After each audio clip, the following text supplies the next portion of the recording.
today we're trying to get to the bottom of a major discussion here in Jiu-Jitsu, which is that it has been proposed that Gordon Ryan and Pat Downey are going to have a match of some sort that will be contested under some sort of rules. But I guess the question is, do we really have to do this? Didn't we do this before? Tim, let us know why it is you feel we need to see Gordon versus Downey again. A couple reasons. Thank you. I appreciate being here on this type of debate court process. There's a lot of courts. There's the People's Court, Kangaroo Court, Night Court, but this is Jiu-Jitsu Court. This is Atlanta Court. Look, this match is exciting. It's a one-off, and it generates buzz and engagement from the jiu-jitsu community.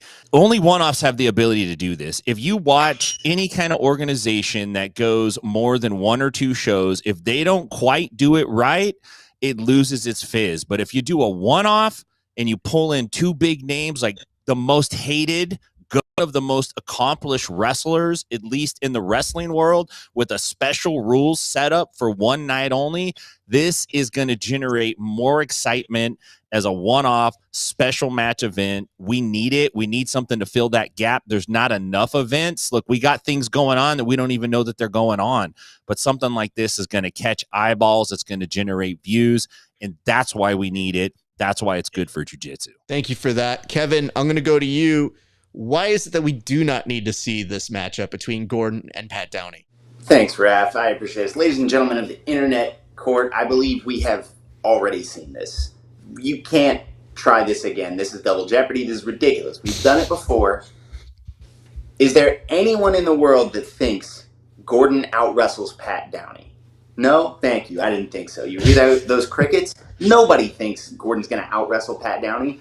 Does anybody out there think Pat Downey is going to out-jiu-jitsu Gordon? I don't think so either. Additionally, can jiu-jitsu afford to endanger one of its most valuable competitors in Gordon Ryan by bringing him into freestyle wrestling? I'm going to go ahead and open this up to cross-examination, and I'm going to start this with you, Kevin. Kevin, you can go ahead and break down the case that was proposed by Tim Freeman. You will have 1 minute on the clock starting now. Tim would lead you to believe that a one-off is a bonus. It's a value add. But historically, one-offs only have value when they're unique. There's something different. There's something we haven't seen before, and there's narrative and context behind it. We've seen this before. Counselor, this is your closing statement. Can I get you to do cross-ex to Tim right now? Oh, I'm sorry. It's just your time. You'll have 30 seconds to ask any questions that will be poking holes in your argumentation. Go right ahead, counselor.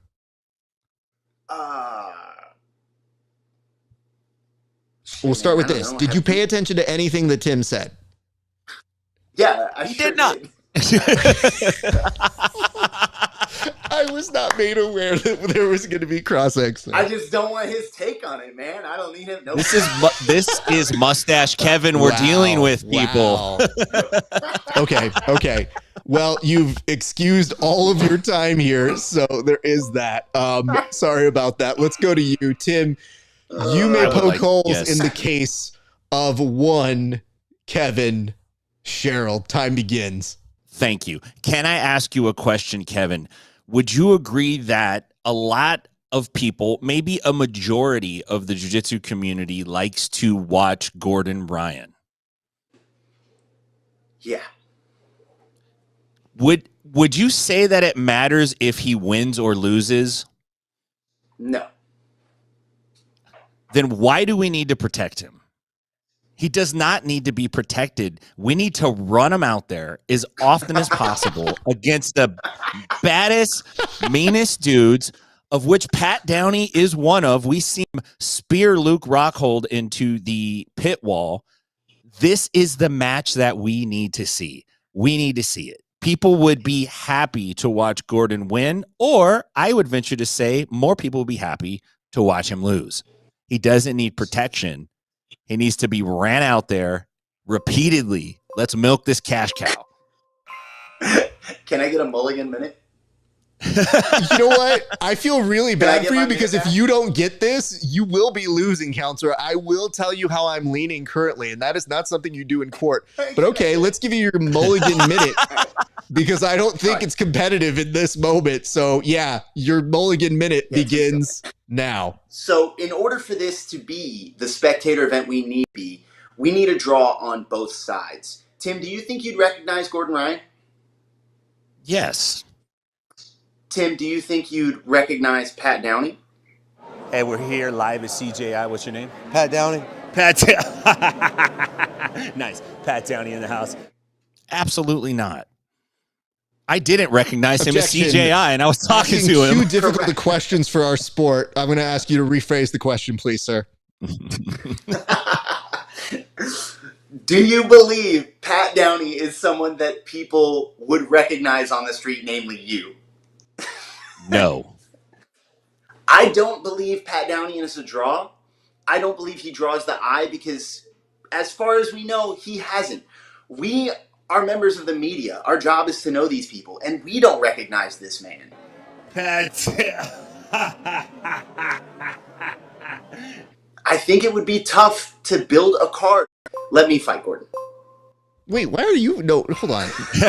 Overruled. We're going to go now to our closing statements. Tim, you were supposed to go first, so I have to let you go first. Kevin would lead one to believe that you need 2 big stars to sell a Gordon Ryan match. You don't. You could have Gordon go out and fight a sack of wet laundry, and people would tune in to watch it. It doesn't matter what the opponent is. Today is about adapt or die. You can't go out there and do the same stuff that your grandpa did. He dead. Nobody wants to see those formats and those rules and those repetitive things. We don't care. We want to see one-offs. We want to see special rules, of which they haven't been spoken yet. We don't even know what this match is going to have. It could have a moat. It could have a pit. It could have alligators. It could have a 2-on-1. It could have an eating contest. Who knows? That's what we need. That buzz, that excitement. Gordon Ryan versus Pat Downey is getting rizzed up by me. Let's go. Kevin, do you have your closing statement prepared? Yeah, Tim would lead you to believe that this one-off match has a draw to it. But listen to his closing statement. Listen to what he listed. He listed a moat. He listed alligators. He listed all the things that aren't actually these two doing jiu-jitsu. I agree. I would love to see Gordon Ryan fed to alligators. That's crazy. That would be wild. I would definitely tune in. But that's not what we're talking about. We're talking about Pat Downey and Gordon Ryan running it back in the most one-sided wrestling and grappling matches we've seen in recent times. At a certain point, if you're just going to have a fill-in name drop in to fight Gordon Ryan, make it a real celebrity. Make it a different guy. Make it anyone else. I don't understand the need to run it back and see what we've seen before again. Unless we add alligators that we are feeding the greatest star in jiu-jitsu to. I'm going to make this ruling very quickly here, and it'll be very simple. Gentlemen, good work, excellent work from both of you, as apparently you have learned how to become better educators on this one. I would start with this. Tim, you bring up fascinating points between why do we need to protect Gordon Ryan? That's a fascinating point. Kevin, you also outlined an important detail here, which is, who are these people? It's not just dementia, but it's a great way of responding to the idea of, is this worth our time? Given all of your weighted arguments and the fact that, yes, both of you made compelling points in this court here today, we are inclined to rule in favor of one Tim Freeman. One, because he understood the assignment. That is really all we're ruling on. His ability to read the primer that of you on how to literally do this, literally with examples and That's what I just followed it. Case study here. The astoundment of you going, I'm ready for my closing statement, and I go, wait, no, that's the third thing. It was hard to come back from. Tim, I was like, no. No. Why would I ask him? Like cross-ex, ew. Cross-ex, I'd hardly walk in front of him, less cross him. I don't have an unprotected cross-ex. I pull out my Chick-fil-A for the minute. Just much. I legitimately would have been a better use of your time. It was just, I was Get like, on the phone. I was like, this is the longest setup question I've ever heard in my entire life, where you go, now, my opponent will allow you to believe, okay, let's see where he's at. There's no question. Gentlemen, both great work on this one.